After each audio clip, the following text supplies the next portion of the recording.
నర్సంపేట మండల కేంద్రంలోని రైతు వేదికలో భూభారతి చట్టం 2025పై అవగాహన కార్యక్రమంలో ముఖ్య అతిథిగా నర్సంపేట ఎమ్మెల్యే దొంతి మాధవరెడ్డి మరియు జిల్లా కలెక్టర్ సత్యశారదాదేవి, అడిషనల్ కలెక్టర్ మరియు RDO, market committee Srinu, chairman Ravula Harish Reddy, market committee chairman నెక్కొండలు, మండల పార్టీ అధ్యక్షులు లక్ష్మణ్ నాయక్, కౌన్సిలర్లు వేముల సాంబయ్య, అధికారులు, రైతులు తదితరులు పాల్గొన్నారు.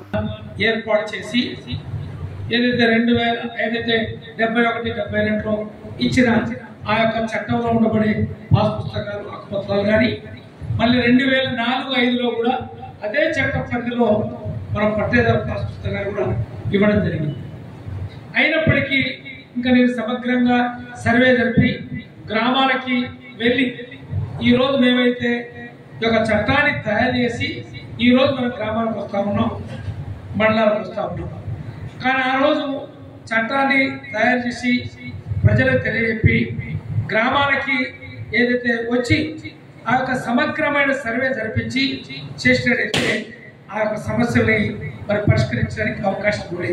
కానీ ఏదైతే 90 రోజులు సమగ్ర సర్వే పేరుతో మరి గ్రామ స్థాయి నుంచి రాష్ట్ర ముఖ్యమంత్రి వరకు గ్రామాలకు వచ్చి ఈ యొక్క సమగ్ర సర్వే జరపడం, ఆ రోజు జరిపి సమస్యలు ఇంకా మరింత జటిలం చేస్తారు, ఎక్కువ చేస్తారు, ఇబ్బంది వచ్చిందని చెప్పి మరి ఏదైతే ఎన్నికల ముందు మన గ్రామాలకు వచ్చినప్పుడు మన దృష్టికి వస్తే ఈ ధరణి పేరుతో ఇబ్బంది జరుగుతూ ఉంది.